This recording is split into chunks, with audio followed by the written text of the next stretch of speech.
what inspired you to become a psychologist? Ooh, that's a good question.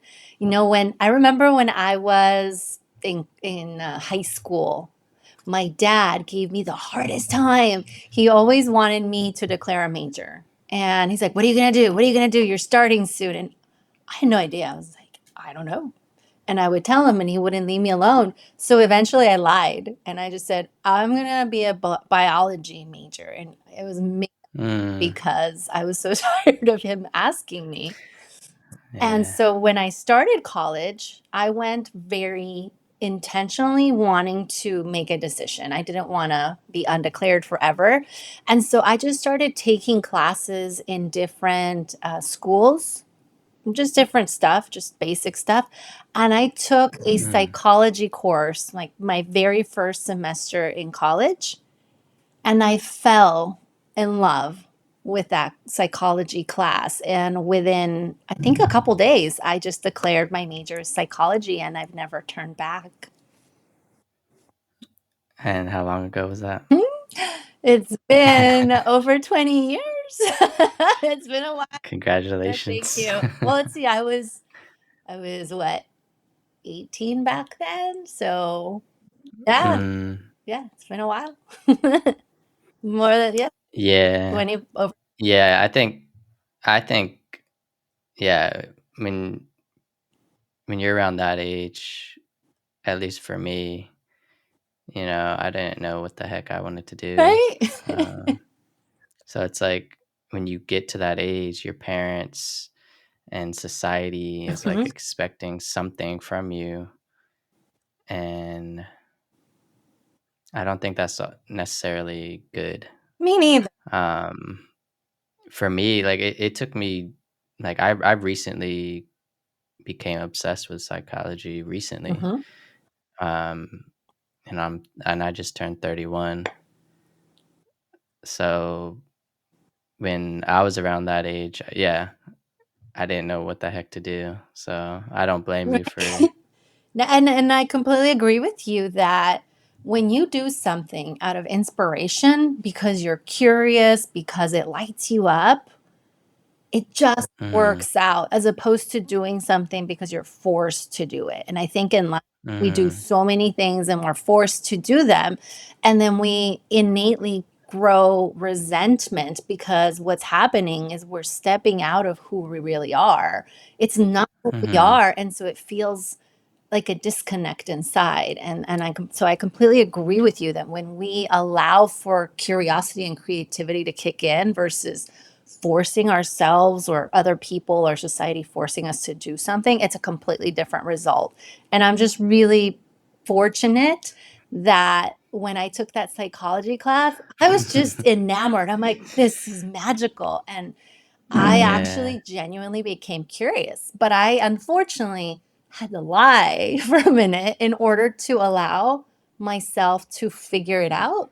Because if I really would have started bio, I probably just would have wasted years in college and I would have changed majors. So, so how has the last 20 years looked like for you in psychology? well, I love to integrate things. It is a gift that I was born with. I take the things that are disconnected and I reconnect it because I've seen in my personal and professional experience that the number one reason that there are challenges and problems in life and that we stay stuck in them is because every things get disconnected, and when we can reconnect, whether that's with a higher being, whatever you believe in, yourself, with others, your body, with nature, the challenges fall away.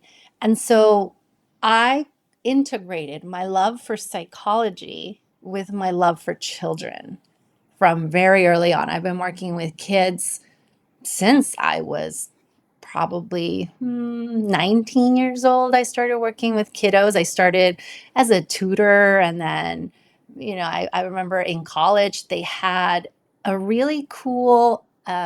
It was like an extracurricular type of a class, and they had they called it the farm at UC Irvine, and I was super curious. Like, what's the farm? Like, are you gonna go like play with animals? Like, what is it? It was called the farm because it was a school that was placed in a farm setting, right?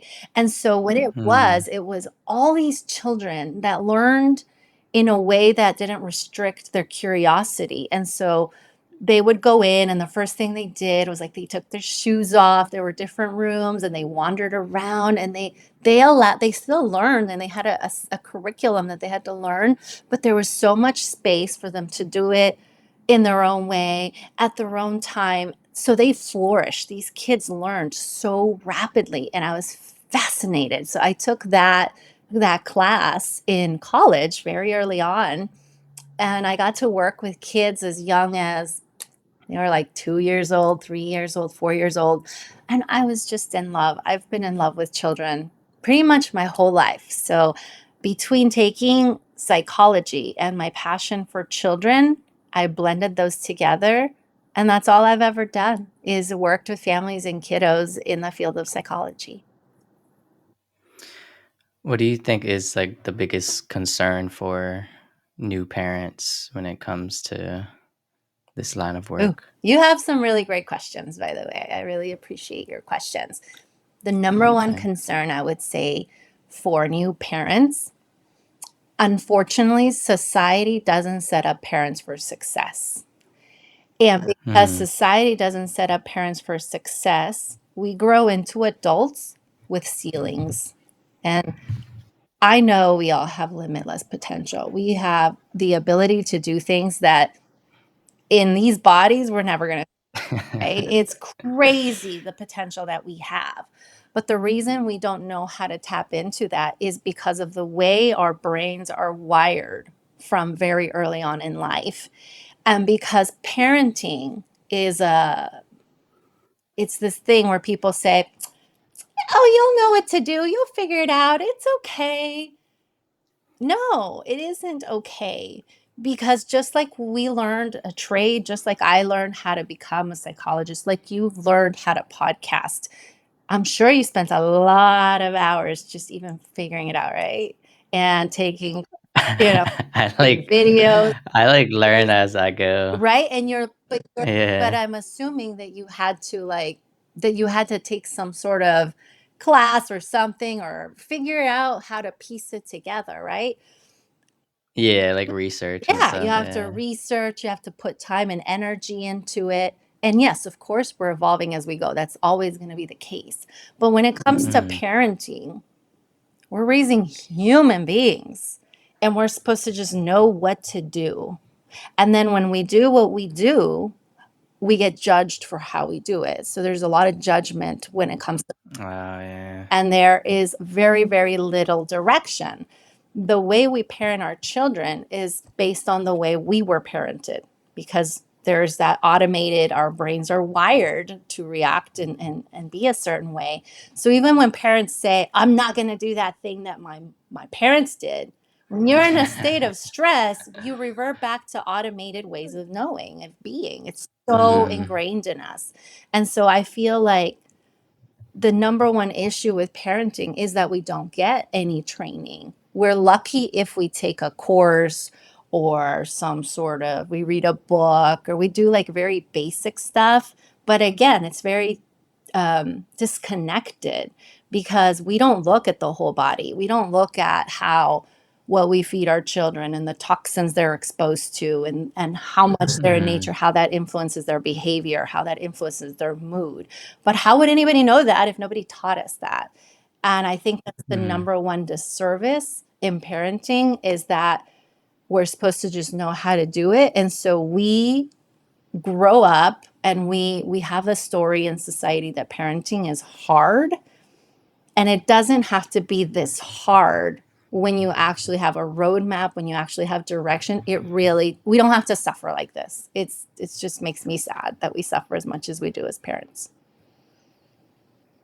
Why do people think it's so hard? because there's no instructions, right? Like if I were to ask you to come into my house, and I'm trying to see if like a good example. I don't think it's hard. You don't think it's hard?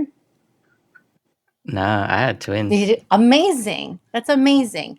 But Like, it's rough, and it's like, yeah, you got it's totally life-changing, but it is like, for me, anything new that I'm forced to reckon with, Mhm.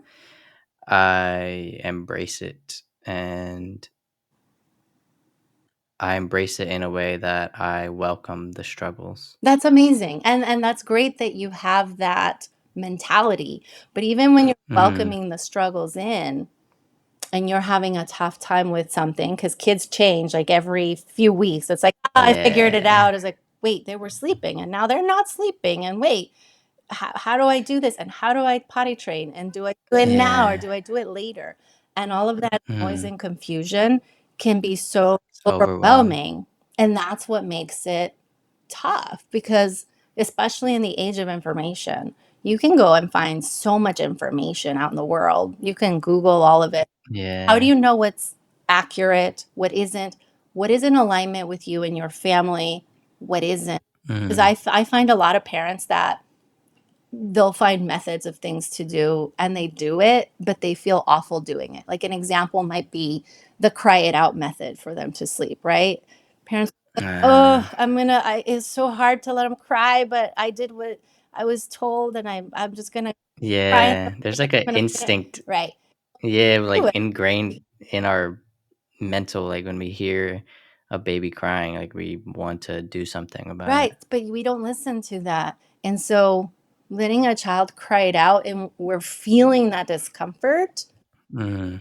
we're not listening to that inner voice that we have. And so it's learning to discern between going inward and figuring out, is there a block, is there a limiting belief that keeps me from implementing something, or is this thing that I'm trying to do just not in alignment with my family and who my child is? And it could be one or the other. It could be a ceiling that we have as a parent, or it could be that thing that I'm trying to do just doesn't make sense for my child and for my family. And we don't learn how to discern that. And so we stop trusting a lot of in our inner intuition as part of it. And two, we don't have the foundation and understanding to know how the brain develops. I spent 25 years learning how a brain develops in a child, how the gut and the brain, grow together, how the body, the It's like heart, our brain, second all of brain. that. Exactly. Yeah. I spent all this time learning how everything integrates. And why is it that as adults, we have so many limiting beliefs and boundaries and fears and doubts? And some of the main beliefs I hear is I'm not good enough, I'm not worthy enough, I'm not lovable Mhm. enough, I'm scared. Why?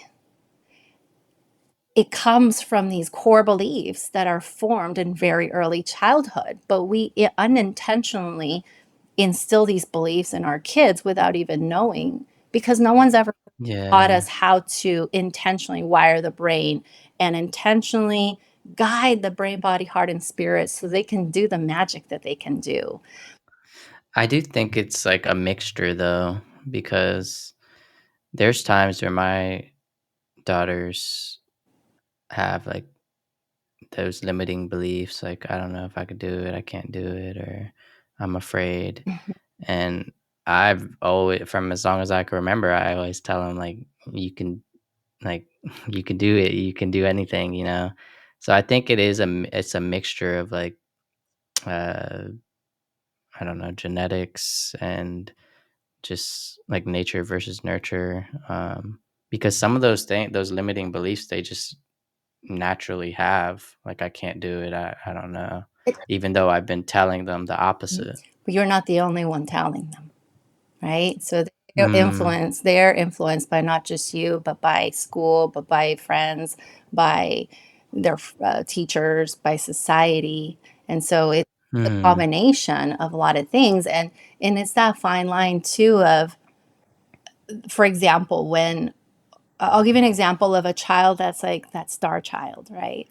And they do everything so well. And like, oh my gosh, that's amazing. I'm so proud of this yeah. so well. Without even knowing, we think we're doing something very positive.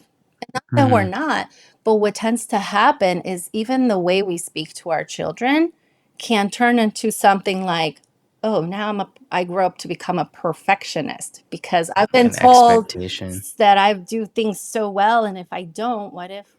I'm I not have gonna to be keep good it up. enough? What if I'm not loved if Mhm. I don't do something so well?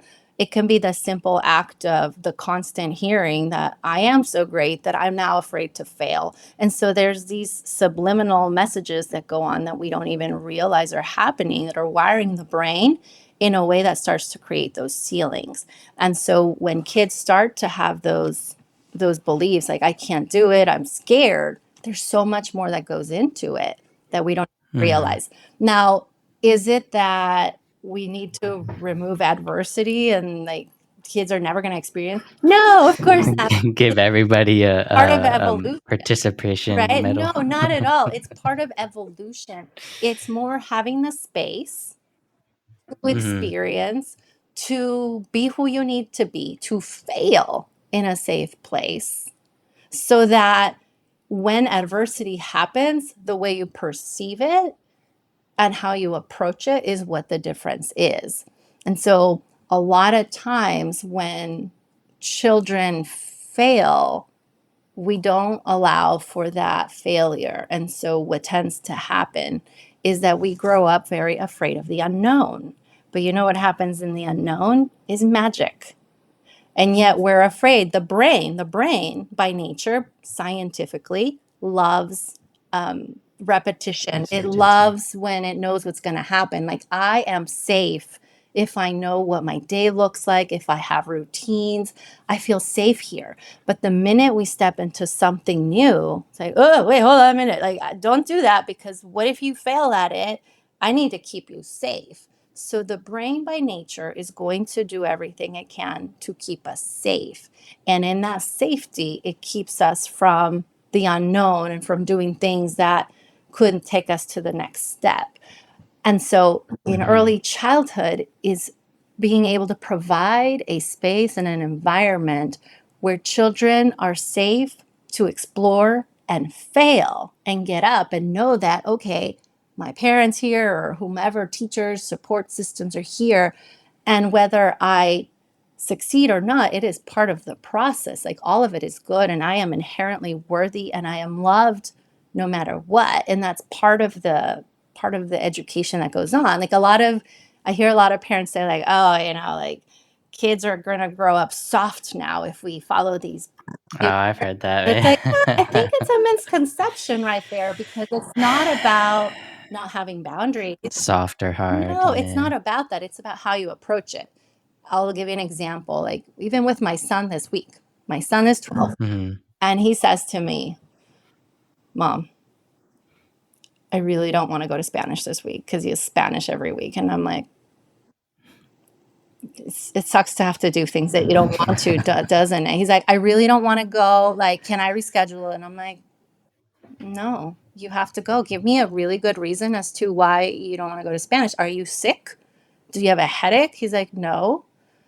Okay, then what's the reason? And he's like, I don't know. I'm not I don't inspired to feel go. like it. Mom, you always say to do things that are Yeah. inspiring, which I do. And I'm like, you're 100% right. So can we find a way to make Spanish fun for you right now? What can you do to become inspired? Maybe you need to go for a walk first, or maybe you talk to your Spanish teacher and you do something that, start out with something that you love, but you are going to Spanish. So it's not Mhm. about letting it be like, oh, whatever you want. No, It's like a balance between but discipline. you still acknowledge the fact that this is hard. Like, I get right now you Yeah. don't want to do this. You're angry right now that you have to do this. I understand. It really sucks. Right now you're frustrated with me because I am asking you to go to Spanish and you really don't want to do that. And so now I'm acknowledging the fact that as a human being, his feelings are okay. Like, he's allowed to feel them. There's a message behind the feelings. Every single feeling brings a message. But now we're allowing for the feelings to be okay, but we're still guiding them to certain directions as to what they need to do or not do. So they learn how to address adversity in a way where they learn to cope with their emotions in a different way. They learn to think differently. Because I promise you that when I'm having the same difficulties, because he's learned so quickly, I'll be like, oh my goodness, I really don't want to do this thing. He's all, Mom, Can you find a way to make it fun? And so that way you are more inspired to do it. Wow. Yeah. He tells you that? And so for them, now his brain is wired to think that way. So when Mm, he comes across something that may be challenging for him or that he doesn't want to do or that he's not inspired or being forced to do, if we go back to the beginning of what we started talking about, that we're often forced to do things that we don't want, like people in careers that are unhappy, for example. Well, yeah. now he knows, like, wait a minute, I just need to find inspiration in it. I need to discern if this is just not for me or if there's a limiting belief that's keeping me from doing what I want. And a lot of the time, it's a limiting belief. So for him, his limiting belief is Spanish is really hard right now. And I'm kind of afraid to go into that class because I might realize that I don't know as much Spanish as I want. That's what it is because I Mm, know this about them. I don't want to go in Spanish class because I don't want to discover that it's taking me so long to learn and I'm frustrated that I'm not learning faster. And so that turns into I don't want to go. Like I don't know, I just don't want to go. There's always a message behind the feeling, which for him was frustration that he doesn't know how to speak Spanish fluently by now. He's frustrated with me because I'm a native Spanish speaker and he's frustrated with me because he didn't learn fluently as a baby. It started that way, but then I yeah. went off track. And so there's these frustrations, and that's turned into a limiting belief that maybe I'm not good enough for this. And that's part of that brain Mm, wiring very early on. When we learn as parents to discern these differences, then it's a lot easier to guide them, to allow for them to do certain things because now we understand the way the brain works and how it develops. But the majority of parents aren't studying neuroscience and brain development. And that's the part that I feel that is missing in mm, parenting is that I really wish that parents did get the support to learn to understand. It would be less frustration, but most importantly, we would be guiding the development of the brain, body, heart, and spirit to work with spirit, and there would be more ease, flow, there would be more cohesion, and everything would take a lot less time. So we'd have more time for fun and play and connection. And that's one of the reasons why I do what I do now is because I see the gaps and because we wait so long to address issues within us, even health issues start early on. That's why mhm, I do what I do is because there is that gap. There's a gap between what is it? How do I learn tap to guide my child to tap into the limitless potential that they're born with? How do I do it in a way that aligns with who they are as individuals and with who I am as an individual? And that part it takes learning, like you said, we're always learning. But no one ever tells us like how would anybody know to do that unless you actually get that kind of support. have you ever worked with mothers or fathers with postpartum? Absolutely. It happens actually more often than we realize. And what I notice, especially with mothers, definitely a higher percentage of mothers get it, but fathers get it as well. But what tends to happen is that when you give birth, it's supposed to be this beautiful life event. It's supposed to be Mm, something that you're so happy, like, oh, I just had a baby. And then people tell you, oh, you're hormonal. And yeah, it's normal to feel sad. And so, again, our brain is wired to believe that at the birth of a baby, you're supposed to be happy. celebrating, And yeah. so, you as a parent, mom or dad, if you feel any sadness or anything, it's scary to tell anybody because what are people going to think if I'm not? You feel, like, guilty. Yes. Yeah, And on top of it, because we constantly are told, well, parenting is hard, bringing a baby home is hard. You can't, you're not going to be sleeping and you're not going to just deal with it. just figure it out. So now, on top of that guilt, now we think, oh, well, this is supposed to happen, I guess. So I'm just going to let it happen because that's what everybody says is supposed to happen.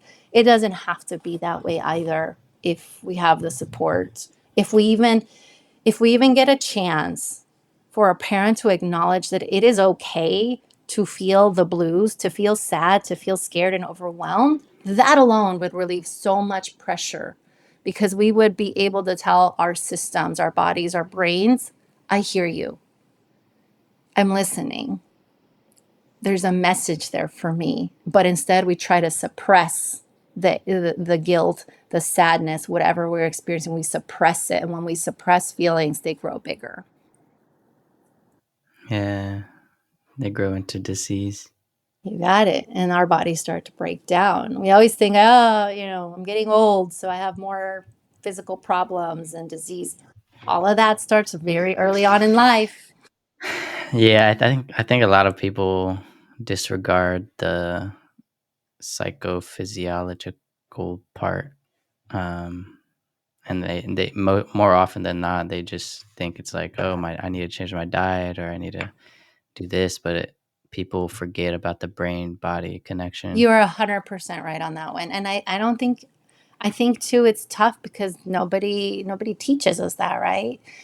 A lot of people don't Mhm. realize that when we integrate all these different dimensions of health, we're actually really supporting our bodies to do what they know how to do. It's honestly getting out of the way so that they can do their magical work and providing brain, body, heart with the ideal environment for it to thrive. But again, how do we know any different? I learned because I had health issues. I actually couldn't get pregnant and I wanted a baby so badly. I Uh, told you I love children and I couldn't wait to be a mom. And finally, I did it all, according to society, I did it all correctly. Where it's like I went to school, I got my doctorate, I got married.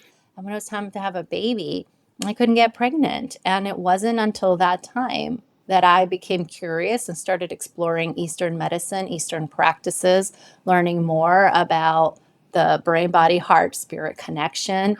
And it was like magic when I actually started integrating. All my ailments went away. My back pain was gone. My migraines were gone. I had stomach issues, gone. And the most important part of it is that I got pregnant and I was able to sustain a pregnancy. And so it was me stumbling into all of that because I was so sick that helped me go down the path of a multidimensional approach to parenting because I thought, well, if this works so well with me, what would it look like if I did this with my everyday client? And I started to do that and I saw faster results. And then when I saw that, I thought this still isn't enough because I'm having to rewire people's brains in the therapy room all the time. I do it all the time with every day with everyone. And I thought, why are we rewiring the brain? Why aren't we having the brain wire differently from the beginning? And so I decided I wanted to reverse engineer the approach. And I completely shifted my focus to only pregnancy in the first 5 years, where it's those early years where the Critical, yeah. so critical where we determine how we're going to view ourselves, the world, others, and how all of our organs are going to work together with our brain, our heart, our body. That's when it all that magic starts to happen. And because the brain builds in layers from the bottom up, if that initial foundation isn't built as ideally as it can, then all the layers on top are going to build on a shakier ground. And so over time, it's just going to get more and more and more difficult. And then we're going to run into, as we grow older, more disease, old age. All of that could be significantly prevented if we look at things differently from the first 5 years of life, including pregnancy. We could completely change the trajectory of our lives. What advice do you give to parents who have these triggers and moments of overwhelm that they may not be aware of, like just frustration, stress, I think you hit the key word right there. You said that they may not be aware of.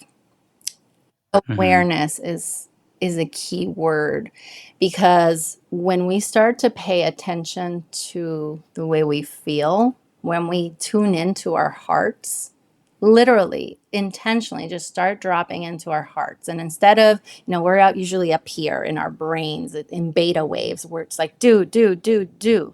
But we can stop for a second, drop into our hearts, and actually pay attention to our feelings. Our feelings are our guiding lights, they are the compass. So the minute that I feel something Mm. that doesn't feel ideal to me, and it's not a bad thing, it's just a messenger. We think it's bad, like, oh no, I feel frustration. Actually, this is great because that means that there's something there that I need to learn about myself. And if I can figure that out and break through whatever belief is there, I'm going to step into more of who I am, and I'm going to tap into more of my limitless potential. And so when we're feeling frustrated, if we can learn to pay attention so it doesn't become this automatic feeling, because sometimes we just live in frustration and it feels so natural to us that we're always frustrated and don't even realize we're a mess, right? And so when we Mm. can be intentional and just set the intention, I'm going to pay attention to the way I feel today. And so if I'm going through my day, and I'll give you an example, a personal example. If I'm going through my day and I'm happy, I'm in a good mood, and all of a sudden something feels a little off for me, and I'm like, ooh, I'm feeling frustrated right now. I'm feeling overwhelmed. Instead of pushing through, I take a moment and I actually tap into, like, okay, if I'm overwhelmed, what am I thinking? Because it's all connected, right? And so it's easier to pay attention to your feelings than it is to pay attention to your thoughts, because we have gazillions of thoughts every every moment. Yeah, and sometimes our Possible. feelings can cloud our thoughts. Our feelings are directed by our thoughts. And so Yeah. thought comes, feeling comes. And so if we Mm. if we can pay attention to our feeling, like frustration, now I can pay attention to, okay, what is it that I'm thinking about? And it's kind of doing it backwards as opposed to I have a thought and therefore I feel. It's all interconnected. So if I'm frustrated, now I can take a moment and think, okay, why am I frustrated right now? I'm frustrated because my son didn't listen to me right now. I'm really frustrated. Well, what does that mean? And I tap into my heart. Like, you literally just ask the feeling, okay, frustration, what do you need to tell me? And sometimes you'll get a vision, you'll get a message, your body will feel tight. Sometimes you may not get something right away, but a lot of times there's something beneath it. I'm like, okay, when my son doesn't listen to me, what does that mean? Hmm. Well, I feel like I'm not a good enough parent because I guess I don't know how to teach him how to listen. And I feel like I am the failure. Do you see how, like, it starts to go deeper and deeper, and it starts to tap into like the core beliefs. And what you'll find is that when you can learn to find those beliefs, when we say them out loud, they don't make any sense. You're like, why would I believe that about myself? Because we are mean to Mhm. ourselves. The way we think about ourselves is awful. We would never think about other people the way we think about ourselves. And when you say that out loud, you take away its power because now it's in your awareness. And when it's in your awareness, now every time you go through your day, you'll catch it like, oh, I'm doing that thing. That is ingrained in me. And you start to rewire your brain. I'll give you, I was actually meeting with a teenage client this week. She just started college. And she said to me, you know, I'm feeling really sad. And we were tapping into, like, okay, what's that feeling tied to? Like, what are the thoughts? She's like, well, I haven't been able to make any friends. And I've been here for 3 days and I haven't made any friends. And when we came, 3 days. yeah, but when it came down to it, you'll hear how this sounds in terms of like the aha moment that she had, because this happens to all of us. And she went, well, I'm like, what does it mean if you didn't make friends in 3 days? Well, if I didn't make friends in 3 days, then it must mean that all the friendships I've ever had were fake. Those people were just hanging out with me because I was plan B, because they had to, because we were in high school together and they felt obligated to be my friend.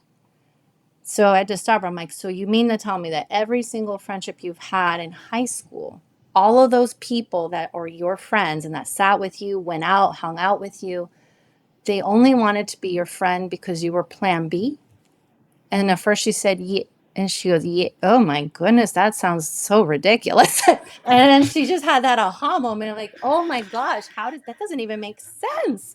And so right there, she broke through the belief that she isn't worthy of having friends. And it was gone. I know that the next time I see her, she's gonna have a ton of friends because she just broke through the belief that's keeping her from making them, because the brain is Mm, protecting her. If her brain believes I am not good enough to make friends, nobody wants to be my friend, the brain is very loyal to you. It will do whatever you believe, and so it'll scan the yeah. information. You're manifesting that. It'll yes. I love the word manifesting, and to add the science to it because I integrate the two. Your brain Yeah. actually scans for the information to match your belief because there's so much going on in the world. Mm, And your brain says, okay, we have to believe that it is really hard for me to make friends. So let's look for all the evidence to support that. And the brain will scan.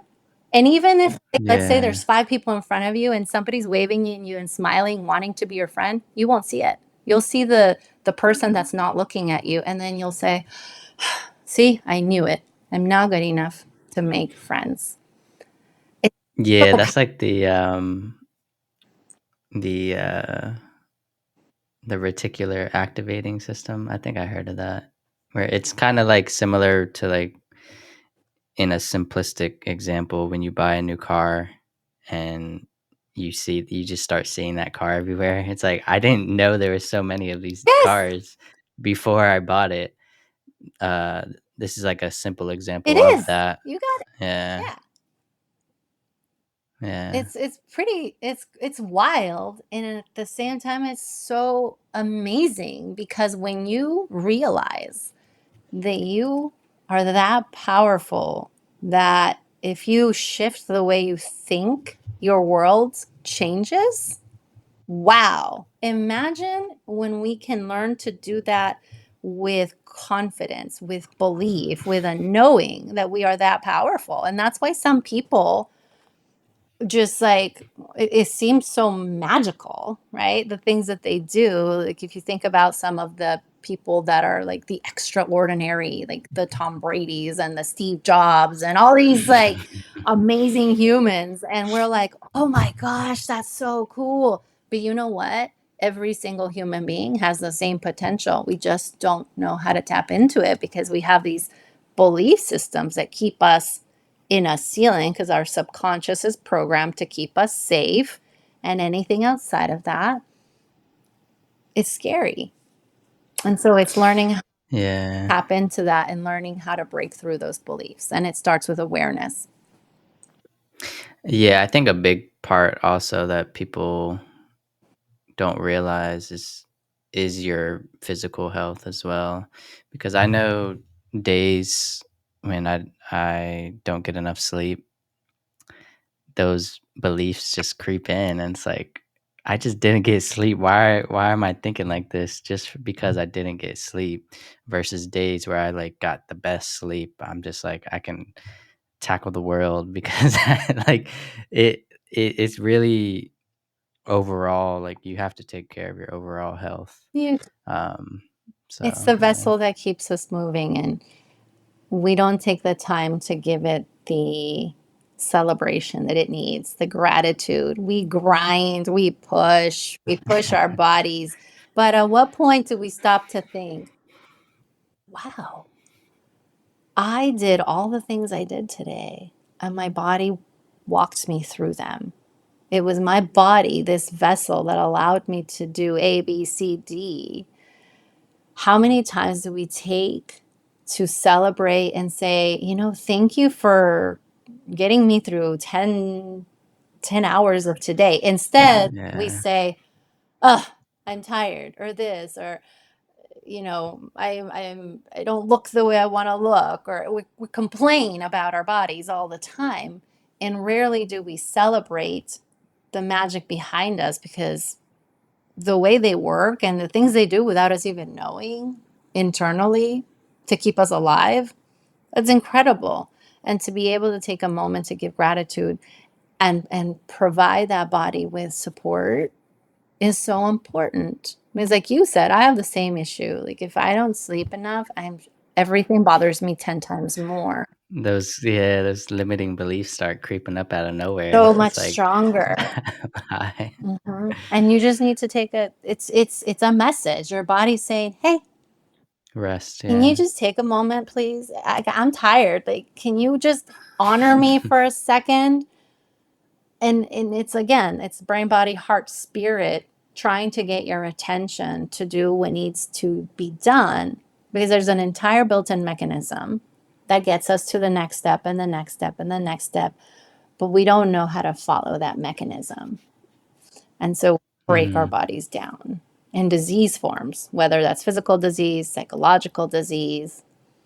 And it's happening earlier and earlier and earlier. I can't believe how many people today are suffering from, cancer. And I've had friends die of cancer very young. I think like that's not normal. It isn't.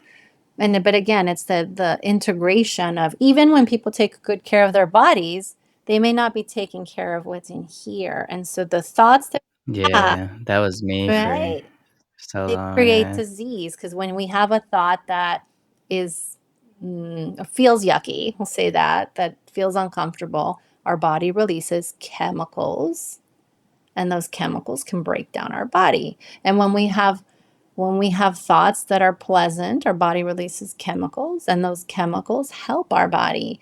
And I hear people say, "Well, I can't just think positively all the time." I'm like, I agree. Like that's impossible. But what we can do is rewire our brains to shift that fairly quickly. And so that Mhm.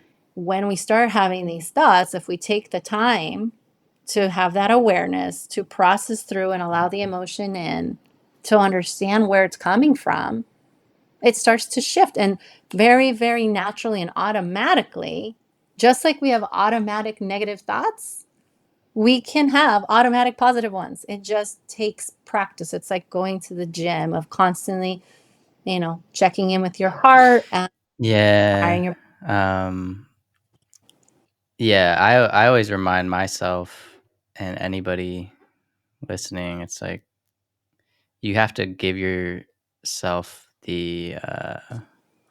like, you would be doing yourself a disservice if you don't, give energy to both thoughts, because it's like, if you can think negatively, you can think the opposite of that. And it's often when we get in these cycles of feeling and thoughts and feeling and thought, and it's like, what helps me is like when I'm in that state, like get the rest or whatever, but also giving the energy to the positive thought, because the negative thought was a reminder, like, wait, like I can think the opposite of this too. I don't have to believe in this negative thought. You're absolutely right. And the key, what I find is very helpful is to just shift it Hmm. just a little bit. Because, for example, if I go from, I'll use finances as a thought. If I go from, I never have money, it's impossible for me to create wealth, right? That will cause stress in my body. To, oh, I can have all the money in the world. You're gonna be like, yeah, right. I don't believe it. And so then it works against Yeah. you because you don't believe it.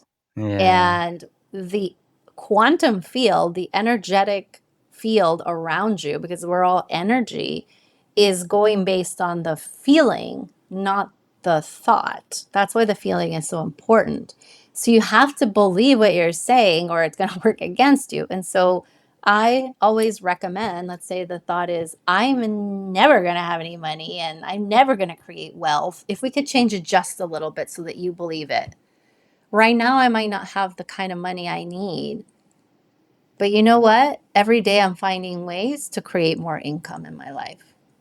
And I'm able to pay for my mortgage and pay for my rent. And I've been able to do that. In every way, I'm learning of ways to develop myself and grow my skills. And And that brings me more wealth. That's a lot more believable than I'm going to have all the money in the world, because it's too big of a shift. You have to find the Yeah. next, the thought that aligns that you still believe in, so that you, Mhm. or, You have to have some belief right. in it, yeah. Like the word hard, like that's a word that I've done my best to revoke from my vocabulary, because the more I say this is hard, the more my brain is going to believe it, right? And that's how it's wired from very early childhood. Oh my gosh, working is so hard. Relationships are hard. Making money is hard. All of that's wired in our brain very early on. And so we grow up believing that it is. And so for me, when I find myself saying, this is so hard, because it still happens. I mean, I'm older, so it's going to take longer to, rewire the brain. I mean, it doesn't have to, but it's just how it works for me. And so I find myself saying, this is hard. And then I stop. I'm like, ooh, there's that word that I'm very aware of. This is hard. But you know what? Today was easier than yesterday. I was able to accomplish one more thing. This is hard, but you know what? I still figured it out. And so now I actually believe that it can be easier. And then I start to change the word. And eventually it goes from this is hard to actually, no, it's not. It's just, it's just learning, and it's a learning curve, and I'm new at this, and this is fun. I like learning. And you completely shift the perspective, but sometimes it's Something little that steps. Yeah, something that helps me is just adding the word "yet." Yes, that's a great one. It's like, I'm not there Yep, yet, a great but one. I'm on the way. That's such a great one, and it's such a simple add-on, but that Yeah. yet allows you to believe it.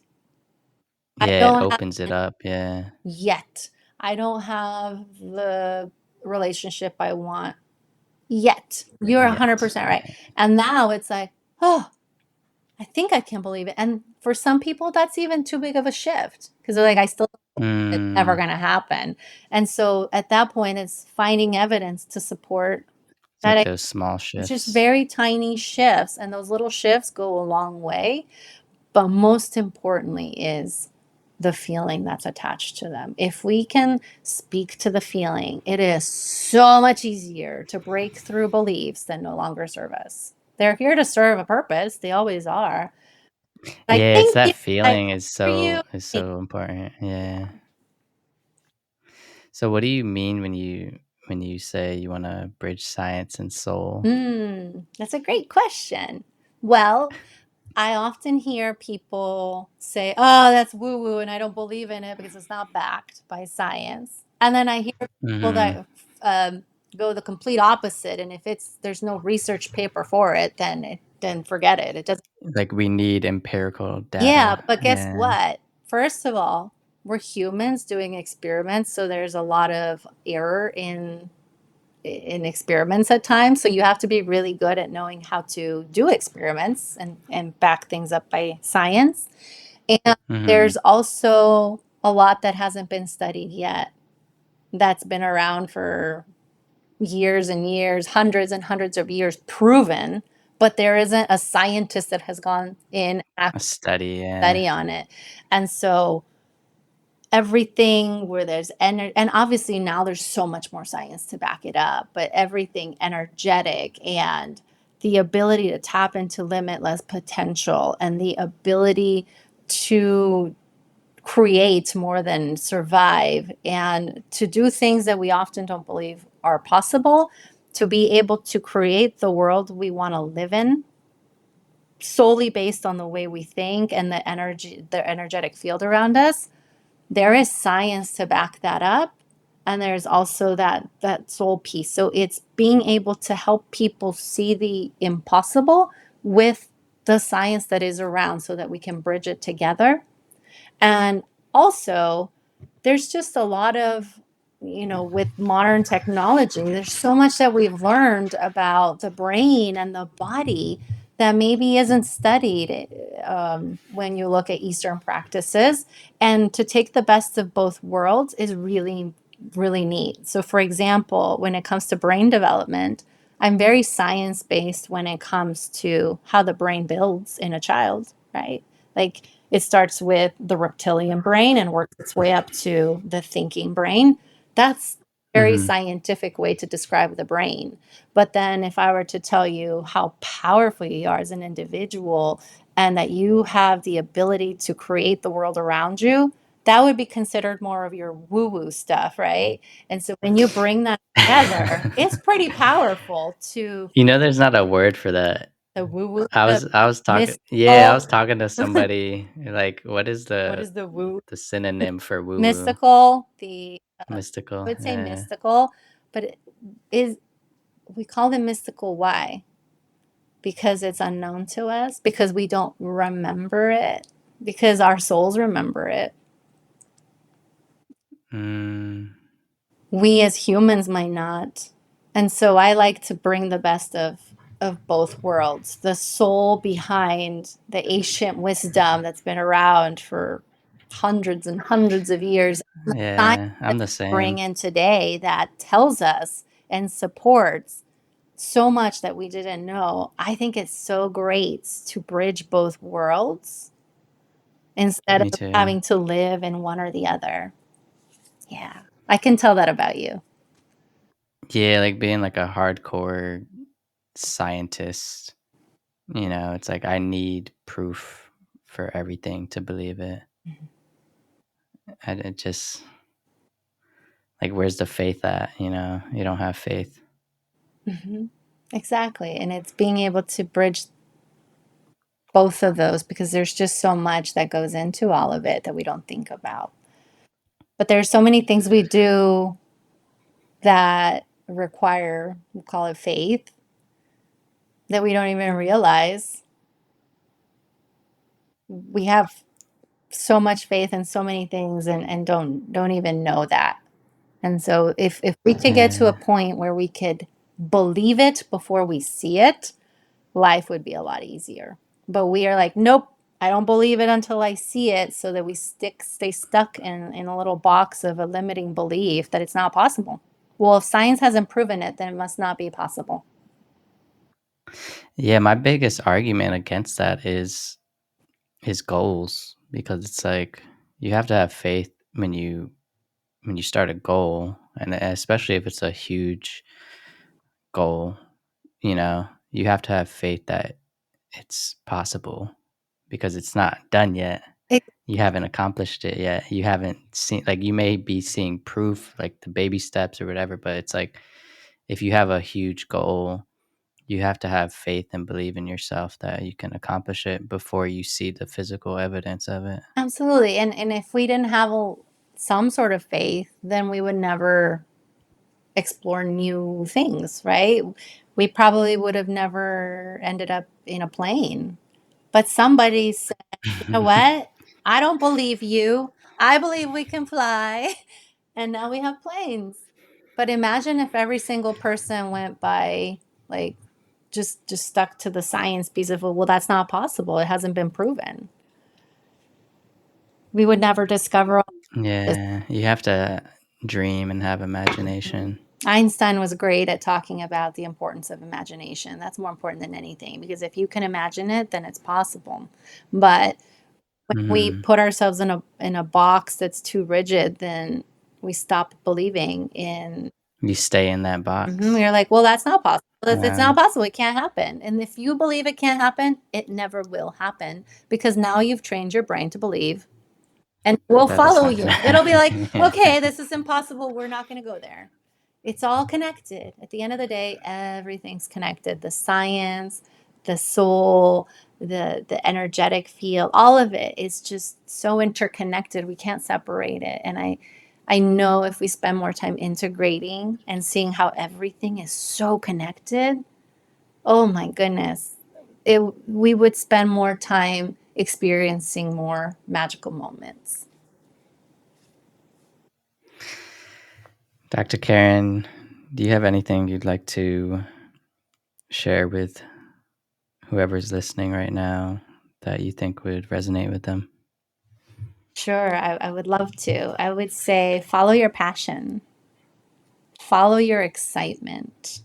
Even if that's really tiny, I'm sitting at my desk and I'm excited to go get a glass of water. Because when you follow that excitement, there's a built-in mechanism that takes you to wherever you need to get to, and whatever that is. And sometimes we don't even know what it is.